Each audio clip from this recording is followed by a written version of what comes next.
Non,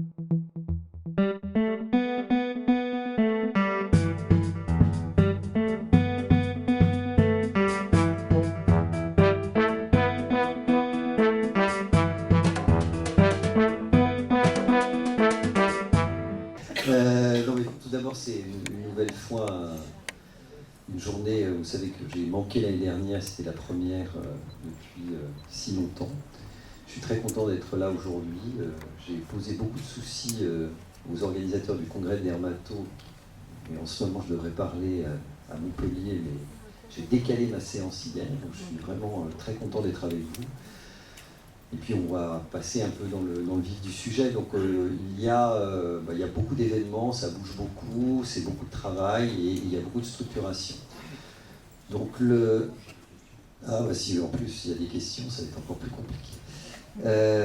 Donc en gros on a une division, je dirais, de l'activité de recherche et d'organisation du centre de référence des neurofibromatoses sur l'Île-de-France, qui inclut donc une part à la fois donc une division en termes d'âge, la pédiatrie et l'âge adulte. Donc on a 3 centres qui font de la pédiatrie, comme vous le savez, il y a Trousseau, Necker, et puis les gens de Crène-la-Bicêtre qui veulent développer une activité aussi parce qu'ils ont des malades et qui souhaitent nous rejoindre.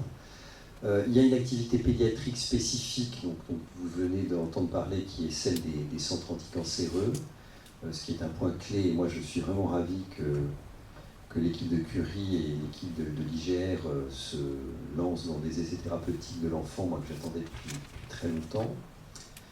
Il y a une partie de biologie moléculaire, donc vous avez entendu, qui est à Cochin et qui devient aujourd'hui, sans vouloir flatter l'équipe de Dominique et de Michel, extrêmement compétitif au niveau international. Et je crois qu'on a vraiment, en 20 ans maintenant, acquis une notoriété internationale incontestable, tant et si bien qu'on est en train de monter le congrès mondial dédié aux neurofibromatoses en 2018 à Paris, et que les Américains ont décidé d'annuler le leur pour l'organiser à Paris, donc ce qui démontre que finalement la compétition s'est un peu conclue sur une espèce de Pax Romana qui fait que on va être tous ensemble à un moment donné pour recommencer à se battre pendant 4 ans et peut-être aller à New York 4 ans après, et puis un peu de paix après parce que la compétition, c'est aussi quelque chose de décisif, parce que ça nous permet d'avancer. Donc il y a la biologie moléculaire, donc avec des avancées que vous avez entendues.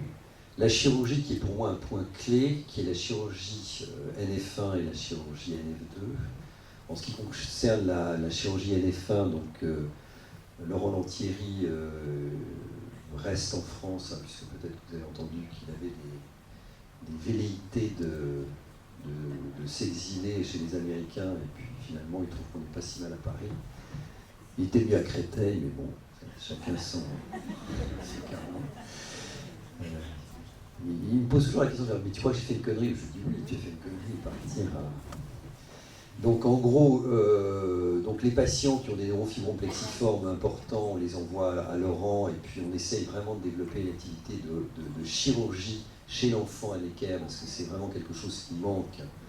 Aujourd'hui, il y a un autre puzzle qui manque vraiment, c'est la chirurgie des neurofibromes internes. Donc on essaye, nous, à Mondor, de s'atteler à la chirurgie des neurofibromes internes avec nos chirurgiens digestifs, et puis d'essayer de voir s'il y a des pédiatres qui pourraient le faire aussi. Parmi les gens qui sont présents ici, il y en a un qui a bénéficié, entre guillemets, d'une chirurgie à triple équipe il y a maintenant 20 ans, et vraiment, je souhaite vraiment qu'on puisse motiver des chirurgiens dans ce domaine, et je crois vraiment qu'aujourd'hui on a des noms de gens qui pourraient éventuellement développer cette activité. Et puis donc le domaine de la chirurgie NF2, donc Michel Calamarides a déménagé de Beaujon à la Pitié-Salpêtrière, où il développe une activité avec Sterkers, spécifiquement de la chirurgie NF2, mais avec également tout un pan qui est la réhabilitation, puisque vous savez qu'on a besoin aussi de réhabilitation, notamment auditive. C'est un point clé de la prise en charge de la neurofibromatose de type 2. Alors quel va être notre enjeu dans l'Est parisien, puisque Michel s'est rapproché mais Beaujon a accueilli un neurochirurgien de talent qui a travaillé avec moi pendant 20 ans, qui est Philippe Deck, et qui fait très très bien dans les tumeurs paramédulaires. Et je trouve que la mobilité, on est toujours triste de quitter ces vieux copains, mais je trouve que l'essaimage de la connaissance de la neurofibromatose 1 et 2 dans Paris est pour nous, en Ile-de-France, une chance inouïe. C'est-à-dire qu'il y a de plus en plus de gens qui connaissent. Et un des résultats clés, je trouve, du centre de référence, notamment à Mont-d'Or, c'est que finalement, les internes, quand ils sortent de chez nous, ils savent ce que c'est qu'une neurofibromatose, qui est considérée maintenant comme une maladie non pas banale, mais une maladie qu'on connaît en dermatologie, qu'on connaît en génétique, qu'on connaît en chirurgie. Je trouve ça, c'est pour moi un progrès immense de l'enseignement qu'on peut apporter en étant des spécialistes pointus de quelque chose. Alors, la concentration de notre activité dans l'Est parisien, ça va être premier point d'essayer de développer une chirurgie des nerfs périphériques pour NF2 et schwannomatose, puisqu'il faut vraiment que, et Michel a l'idée d'un élève qui pourrait s'atteler à ça. Les essais thérapeutiques, donc vous avez cité les labels. Alors, de temps en temps, on se demande ce que je fous dans mon bureau derrière mon ordinateur, si j'avais acheté des bouquins sur Amazon. Alors parfois oui, hein. Mais là on était sur le dossier CLIP. Le CLIP, c'est quoi? C'est un label qui permet d'obtenir des molécules de phase 1. C'est exactement ce que vous avez cité, Isabelle Hertz, sur la pédiatrie. C'est que nous avions besoin de molécules qui sont issues de la recherche du cancer dans la NF1, dans la NF2, et c'est pour ça qu'on s'est battu pour avoir un clip à Mont-d'Or. Donc on a eu le clip à Mont-d'Or, on a le droit de les utiliser, et puis on attire aussi l'industrie. Deuxième élément, c'est une raison pour laquelle, il y a 2 ans, j'ai passé, je pensais que j'avais passé mon dernier diplôme, mais il y a 15 ans, j'ai passé ce qu'on appelle la VAE pour devenir oncologue aussi, c'est pouvoir aussi avoir le droit légal d'utiliser ces molécules dédiées au cancer. Donc on est vraiment à la fois dans un progrès que je qualifierais de connaissance et un progrès également de structuration et réglementaire, c'est-à-dire qu'il faut qu'on soit, aujourd'hui la recherche ne souffre pas l'artisanat, pas l'artisanat dans la recherche. Donc, et quand vous disiez par exemple, est-ce qu'il vaut mieux utiliser une molécule plutôt que de laisser mourir quelqu'un, eh bien moi je suis de ceux qui disent qu'il faut qu'on puisse conclure. C'est-à-dire qu'aujourd'hui, ce qui compte pour nous, c'est qu'on puisse tirer des leçons des essais thérapeutiques négatifs, positifs, et tirer des leçons des erreurs. C'est-à-dire quand il y a un essai qui ne conclut pas, ça veut dire qu'on a mal fait notre boulot. Donc publier même ce qui ne marche pas. Ça c'est moi, ce que m'avait appris mon maître Jean Revue, c'est vraiment le truc que je lui dois, c'est même quand j'ai une expérience désagréable, il faut l'écrire. Parce que les autres ne la referont pas. Alors en termes de recherche, on va se concentrer. Moi j'ai je dirais 3 thématiques qui m'intéressent, qui seront mes 20 prochaines années, puisque la loi de santé dit qu'on prend sa retraite à 72 ans maintenant, donc j'ai encore un peu de temps. Ah oui, ça permet d'avoir une retraite à peu près, parce que sinon, bon. Donc, premier point, il y a le point clé qui sont les difficultés d'apprentissage, et donc je souhaite vraiment, et devant vous, je souhaite vraiment qu'on se mette à la prise en charge des adultes ayant été des enfants atteints de difficultés d'apprentissage. C'est-à-dire que je voudrais vraiment qu'on essaye d'améliorer l'insertion professionnelle et l'insertion familiale, essayer de voir comment on peut faire. Et on en discutait avec Isabelle Kemelin ce matin dans le train, c'est que vraiment être dans une dynamique où on va essayer d'être pragmatique, c'est essayer de voir ce qu'on peut faire sans des batteries probablement de neurocognition qui seront inaccessibles aujourd'hui dans les hôpitaux parce que ça dure des heures, que c'est compliqué, etc. Donc on va essayer d'être très pragmatique sur ce sujet-là. Et bien entendu, chez l'enfant, on poursuivra notre activité. Le deuxième point, c'est l'évaluation des molécules. Donc, je vous l'ai dit, l'industrie et les dermatologues sont très bien placés aujourd'hui puisque nous avons une pathologie dont le pronostic a été révolutionné ces dernières années, qui est le mélanome. avec une performance rare de ma collègue et amie Caroline Robert à l'IGR, qui a publié un certain nombre d'essais thérapeutiques dans le mélanome, qui était une maladie mortelle, et dont aujourd'hui on peut dire qu'elle devient plus chronique que mortelle à court terme. Et toutes ces molécules dont vous avez entendu parler, chez l'enfant, sont des molécules qu'on utilise dans le mélanome. Et donc on a des entrées dans l'industrie, ce qui fait qu'on va lancer 2 essais en 2016, qui sont un essai dans les tumeurs malignes des gaines nerveuses, qui sera, alors je ne me souviens jamais lequel des deux, enfin, on a l'antimec de Roche et l'antimec de Novartis. Novartis sera pour les tumeurs malignes et le Roche sera pour les tumeurs bénignes. Donc on est exactement dans les mêmes schémas que les pédiatres, mais je subodore qu'il faut traiter tout. Parce que, pour rebondir sur l'essai thérapeutique précédent, donc, qui est Nefitor, auquel vous avez participé, donc il y a 25 malades qui se sont présentés comme volontaires, et donc on avait 15 malades, on souhaitait 15 malades évaluables, ce que nous avons eu. Alors il y a 2 résultats. Le premier résultat, c'est que les malades sélectionnés étaient des malades qu'on avait définis à risque. Malheureusement, parmi les patients, il y en a un qui est décédé il y a peu de temps. Et donc, ce qui fait que je pense qu'au-delà de la douleur de la famille et des souffrances qui sont vraiment contre lesquelles moi j'essaie de me battre tous les jours, quand on inclut des patients dans un essai, ce sont des malades à risque. Et si on se bat, c'est vraiment pour diminuer dans ce secteur-là une mortalité prévisible à moyen terme. Donc ça, le premier point, les patients ciblés sont les bons patients, si je veux dire, c'est-à-dire c'est ceux sur lesquels il faut mettre le paquet thérapeutique. Et je pense que vos critères d'inclusion sont les bons critères. Et donc c'est pour ça que je suis, d'un point de vue neutre, alors ne soyez pas, je dirais, bouleversés ou blessés par ce que je dis, c'est-à-dire les bons critères, c'est pas une sélection, mais je pense que, comme je le dis, il faut évaluer. C'est-à-dire qu'on a des moyens qui sont des moyens de faire progresser, et si on ne sait pas ce qu'on fait, on ne pourra pas dire ça marche pas. Dans l'expérience de Nefitor, qui était un anti-mTOR qui a été publié, qui a été utilisé pendant des années dans le rejet de greffe et un peu en cancéro, nos résultats sont mitigés. Alors les résultats sur les tumeurs à l'âge adulte, nous n'avons pas vu d'effet sur les tumeurs à l'âge adulte. En revanche, Laurence Alanor, qui a publié récemment dans Pediatrics, je crois, Laurence, une efficacité du sirolimus, qui est une molécule cousine germaine dans les douleurs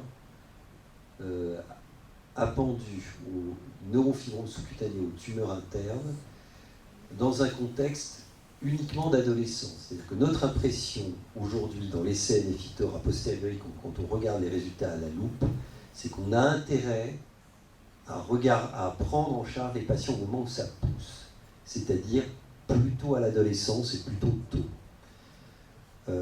En même temps, il y a 2 essais qui ont été publiés, je crois que c'est dans le Lancet Oncologie, dans les 3 mois qui viennent de s'écouler.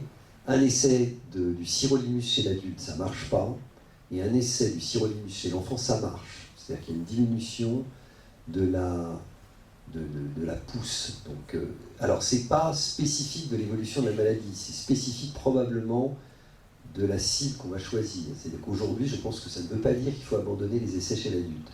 Je pense qu'il faut faire les 2, mais je pense que c'est une raison de plus que les patients soient inclus dans les essais pédiatriques. Je pense que c'est vraiment un point clé. Le deuxième élément, c'est qu'on essaye d'avoir une collaboration serrée en ce qui concerne les modèles animaux, puisque Marco Giovannini, qui était l'adjoint à la Fondation Jean Dosset de Gilles Thomas, qui est maintenant un symposium, et quand on est un symposium, c'est souvent qu'on est mort. Et donc Gilles, qui était vraiment pour moi un maître dans la clairvoyance, hein, c'était un des rares médecins polytechniciens et qui avait eu l'idée de chercher les gènes modificateurs, et c'est le premier qui avait réuni l'équipe NF après s'être intéressé aux colopathies inflammatoires. Et donc ils avaient réuni, je me souviens, c'était à Rotterdam il y a 94, il dit il me faut des milliers de malades atteints de neurofibromatose pour qu'on puisse chercher des gènes modificateurs. Et donc on a réussi à récolter beaucoup de familles grâce à vous, et ça nous a conduit à identifier le premier gène modificateur, mais ça s'est fait 20 ans après ce que l'oracle avait dit, c'est-à-dire qu'il fallait faire ça. Mais c'est vrai qu'il nous a fallu beaucoup de temps pour mener à terme ces études-là. Alors le paquet qu'on va mettre, on va le mettre sur la possibilité d'avoir des modèles d'animaux NF1 et NF2, plutôt des modèles à quatre pattes que des mouches ou des levures, parce qu'il y a une modélisation des essais qui m'intéresse aujourd'hui, qui intéresse beaucoup Michel Calamarinès, c'est de traiter à la fois l'animal et l'homme en même temps, parallèle, pour savoir quoi faire, si ça répond, si ça répond pas, c'est ce qu'on appelle l'éco-essai. C'est intéressant. Et aussi, c'est pour vous dire que les deux clubs que vous représentez, ici, qui sont le club NF2 et le club NF1, il faut, après des années, je ne dis pas qu'on travaille ensemble, mais c'est que nos projets avec l'équipe NF2 sont vraiment des projets qui sont conjoints. C'est-à-dire que les projets du centre de référence se sont rejoints dans la tumeur. C'est-à-dire qu'on est vraiment dans le domaine de la tumeur ensemble, parce que ce sont les mêmes molécules qui vont être testées dans les deux maladies. Et l'essai sur les vérolimus dans les neurofibromes plexiformes, on a fait sur les méningiomes et sur les schwannomes vestibulaires dans la NF2. Donc on a vraiment une démarche parallèle. Il y a un modèle NF1, il y a un modèle NF2. Et par ailleurs, on est également dans une démarche de réhabilitation. La réhabilitation, c'est la réhabilitation auditive dans la NF2. Et pour moi, la difficulté d'apprentissage, et si on peut aider les adultes et les enfants ayant des difficultés d'apprentissage, on est dans la réhabilitation aussi, dans la réparation. Il y a aussi l'essai que mène Laurence sur l'ostéoporose. Alors ça, c'était quelque chose sur lequel Laurence s'est beaucoup investie. Donc vous savez qu'il y a une ostéoporose probablement précoce chez les patients atteints de neurofibromatose 1. Et donc Laurence a souhaité faire un essai qui a inclus 45 malades aujourd'hui, je crois que c'est ça. On a 45, on doit en inclure 60. Alors on va être un peu gêné parce que il nous manque quelques malades, mais ça on va les trouver. Mais on est gêné par un phénomène contingent, puisque vous savez qu'il faut faire des dosages de vitamine D. Alors, il y a deux choses qui nous arrivent. C'est que vous avez de très bons médecins traitants, mesdames. C'est-à-dire que vous êtes très souvent sous vitamine D, ce qui est un critère d'exclusion de notre essai. Et deuxième point, va arriver le beau temps. Et tous les dosages qu'on fait, on a envie de les faire l'hiver, parce que sinon ça va être faussé par les UV. Donc on va interrompre l'essai fin avril. Et pendant ce temps, Françoise Taillarda va faire le tour de France pour débaucher des femmes qui veulent bien rentrer dans cet essai qui vise à évaluer la prévalence de l'ostéoporose dans une population féminine atteinte de neurofibromatose non supplémentée en vitamine D et en calcium, et pour lequel les Finlandais viennent de publier une étude où ils montrent que ce n'est pas seulement de l'os, hein, c'est aussi des fractures. C'est-à-dire qu'il y a clairement quelque chose qui pourrait être de la prévention, d'autant plus que maintenant on vit de plus en plus vieux, et quand on vit vieux, on se casse plus. Donc il faut qu'on prenne en charge le patient qui va vieillir en même temps que moi, atteint de neurofibromatose. On est, comme vous l'a dit Mme Toutain, dans une incapacité, sauf sur des critères cliniques, à indiquer le pronostic aux patients. Nous ne sommes pas devins, il y a simplement, vous avez parmi vos membres une cartomancienne de talent, et qui est également le Kouglof le plus... Ah oui, Henriette. Mais elle ne veut pas me tirer les cartes. Mais sur le coup de pierre, tu mens. Mais attention, ça fait 25 ans qu'on se connaît. Si on... Tu veux jamais, t'as dit que t'as pas le temps. Non, mais c'est parce que tu veux m'entraîner dans ta chambre pour faire les cartes. Donc, oui, parce que j'en ai... Non, le pronostic, donc on ne peut pas être dans la prévision. Donc on a deux critères essentiels aujourd'hui. Le premier critère, c'est la présence de neurofibromes sous-cutanés qui est prédictif, et c'est des publications d'Emilis Bidian et de Widad Zéhou et de Laurence Alanor sur la prédictibilité de tumeurs internes. Et aujourd'hui, on essaie d'avoir des techniques d'imagerie qui nous permettent de cibler chez les malades à risque ceux qui sont susceptibles de transformer leur tumeur interne en tumeur maligne.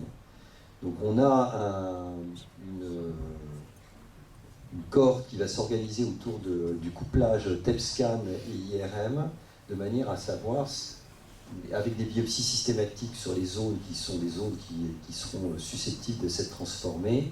Donc on essaye de monter effectivement des outils qui nous permettront de savoir si telle masse est susceptible ou pas de se transformer. Donc on met vraiment le paquet sur les tumeurs qui sont les tumeurs internes et susceptibles de se transformer. Alors vous allez me dire, et vous aurez raison, que je vous parle de tumeurs internes, je vous parle de cancer, je vous parle de pronostic qui était qui ne sont pas des mots que vous avez envie forcément de m'entendre marteler. Alors il y a deux choses que je n'oublie pas: les neurofibromes cutanés, c'est-à-dire que clairement les neurofibromes cutanés, qui je vous le rappelle sont généralement assez exclusifs des neurofibromes internes, c'est-à-dire que les raisons pour lesquelles c'est comme ça, j'en sais rien, mais en tout cas c'est un constat clinique relativement évident, c'est que plus il y a de neurofibromes cutanés, moins il y a de neurofibromes internes, et plus il y a de neurofibromes internes, moins il y a de neurofibromes à expression cutanée. Avec probablement quelque chose dont on avait eu l'intuition et qui est en publication, on voit sortir les papiers là, ces derniers temps, c'est qu'il y a un effet hormonal, probablement, puisqu'il y a des phénotypes qui sont différents chez l'homme et chez la femme. Et on avait constaté d'ailleurs en faisant une étude avec Laurence, qui était de regarder, on avait fait une espèce d'effet dose. Alors l'effet dose, généralement ça marche avec le tabac et l'alcool, on l'avait fait avec les grossesses. Donc on avait constaté que plus les femmes avaient eu de grossesse, plus elles avaient de neurofibromes cutanés. Donc c'était une intuition de manière indirecte, dire qu'il y avait un rôle de quelque chose qui était de l'ordre soit des facteurs de croissance, soit des hormones. Et puis on avait constaté également que les patients qui avaient été irradiés pour des gliomes des voies optiques dans l'enfance et qui avaient une insuffisance anti-hypophysaire avaient très peu de neurofibromes cutanés. Donc peut-être qu'il y a aujourd'hui une piste qui est une piste dans un contexte, je dirais, de facteurs de croissance ou d'hormones, donc qui va nous donner des idées. Alors sur les neurofibromes cutanés, aujourd'hui on attend beaucoup indirectement des essais thérapeutiques qu'on va faire chez l'adulte et chez l'enfant, en se disant que probablement ce qui sera intéressant, c'est la prévention de leur apparition par des thérapeutiques qui seront dans l'enfance ou locales. Alors je cite toujours le cas de la sclérose tubereuse de Bourneville, où on a commencé à traiter par sirolimus par voie interne, et aujourd'hui à Mondor on a la formulation du sirolimus local qui est faite par nos pharmaciens. Donc si on tombe un jour sur une molécule qui est une molécule dont on s'aperçoit de manière indirecte qu'elle peut être efficace sur un neurofibrome cutané aussi, on pourra essayer aussi de demander à nos pharmaciens d'essayer de voir si on peut faire quelque chose en local. Donc demeure pour nous la technique la plus intéressante pour aider les patients qui ont des neurofibromes cutanés, c'est le laser. Et donc il m'a été reproché à juste titre d'avoir des délais qui sont des délais pas raisonnables, qui sont aujourd'hui comparables à celui du diagnostic préimplantatoire en France. Donc on a aujourd'hui doublé notre capacité d'absorption à Mondor, puisqu'on a maintenant une technique qui est une technique ambulatoire, c'est-à-dire que les gens arrivent le matin, repartent le soir. Alors ça a des implications pour vous, mais nous on a une pression budgétaire derrière, donc on est obligé de faire comme ça. Donc on a doublé notre contingent, ce qui fait que je vais demander à Françoise de nous faire un petit topo de 5 minutes sur la prise en charge par le laser, de manière à ce que vous ayez à peu près les idées claires. J'espère augmenter le chaland de malades encore, c'est-à-dire essayer d'absorber, mais je suis très colère. Donc, je suis très colère parce que nous n'avons pas vocation à absorber l'intégralité des 20 000 malades atteints de neurofibromatose dans le centre de référence pour faire du laser. Et tous les CHU se posent la même question, c'est-à-dire que nous avons un accès au bloc qui est limité pour des raisons budgétaires, c'est-à-dire que c'est plus intéressant de faire une transplantation cardiaque ou une transplantation hépatique que de faire du laser sous AG, et ça n'intéresse pas le privé. Donc c'est clair, ça n'est pas rentable d'un point de vue technique. Et même si c'était rentable, alors ça c'est un procès d'intention, mais finalement, pourquoi pas, c'est pas leur cœur de métier. C'est-à-dire que les laséristes en ville, ils font de l'esthétique, ils font pas de l'ANF et de la maladie. Donc on n'est pas dans le même registre de docteurs. Donc voilà, on va faire ce qu'on peut, on va essayer d'augmenter, mais il faut aussi qu'en région, les gens fassent des efforts. C'est-à-dire que si nous on en fait, il faut que les autres en fassent. Par ailleurs, j'espère aussi redonner un petit peu de punch à NF France qui vieillit comme moi, parce qu'effectivement, on se connaît tous depuis 20 ou 30 ans, mais il faut du sang neuf. Alors, il y a du sang neuf, on en a plein à Mont-d'Or, dont l'énergie Laurence Alanor. Et puis, il y a Émilie Bidian qui est là, il y a Ouida Zéou, donc on a plein de jeunes qui sont derrière, mais vraiment, il faut s'investir dans les centres de compétences, et c'est vrai que autant je pense que les centres de référence ont apporté leurs compétences au centre de compétences il y a 20 ans, autant aujourd'hui, je pense qu'il faut que chacun prenne ses spécificités. Je dirais ici, Jean-Pierre Castelnau fait très bien dans les difficultés d'apprentissage. Il n'y a aucune raison de monter à Paris pour être suivi à Trousseau, même si la séduction naturelle d'Isabelle Québelin, qu'on a peut-être envie d'aller à Trousseau, mais non, mais je ne les connais pas tous. Il y a des gens qui font dans la NF2 à Lille, donc en gros, il y a des centres anticancéreux quand il y a des essais qui sont des essais chez l'adulte. Hein, vous avez bien compris pourquoi il n'y avait pas... Chez l'enfant, c'est très spécifique. Donc voilà un petit peu le contexte de ce que je voulais vous raconter. J'ai peut-être oublié des choses. Non, je pense pas. Françoise, rejoignez-moi. Françoise Tagliardac, vous connaissez tous, que je martyrise tous les jours. Je la martyrise de deux manières. En étant présent et en étant absent. Pour les lasers, comme Pierre vous l'a dit, nous avons doublé les capacités, puisque de 2 patients par mois, nous sommes passés à 4 par mois. Donc, ce qui veut dire que dans à peu près 1 an, nous n'aurons plus aucun retard. Sachant que des demandes de laser sous AG, nous en avons à peu près 2 à 3 par mois maximum. Le seul souci, c'est effectivement que ce laser se fait sous anesthésie générale, mais en ambulatoire, ce qui implique que pour les patients de province, vous devez obligatoirement venir pour une consultation avec un chirurgien plastique et avec un anesthésiste. Donc j'essaie évidemment de grouper les rendez-vous le même jour, afin qu'il y ait un seul déplacement. Et le jour du laser, vous arrivez le matin à 8h, vous avez votre intervention sous AG, vous ressortez à 17h et vous devez impérativement revenir le lendemain pour refaire un pansement et qu'on voit que tout s'est bien passé. Voilà. C'est vrai que c'est une vraie contrainte pour les provinciaux. En même temps, c'est quand même un vrai gain-temps. Mais c'est vrai que pour les gens de province, c'est très compliqué. On va essayer, comme toujours, d'améliorer les choses. Je remercie mon acolyte Jean-Marc Deneux, qui, pendant un certain nombre de... Il vient tous les mercredis au moment de ma consulte. Alors il vient dans mon bureau. Et alors, le laser, il y a encore un délai d'attente. Bon, j'ai fini par me plier à la...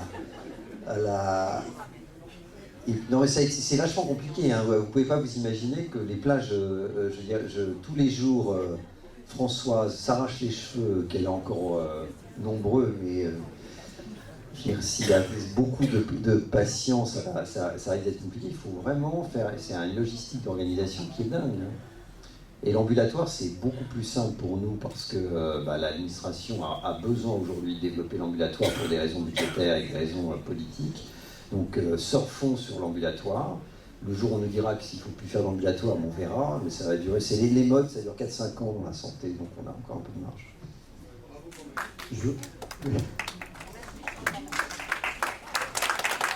Plus fort, vous êtes chiant là, un peu plus. Ça donne pas envie de travailler là, plus fort. Il y a pas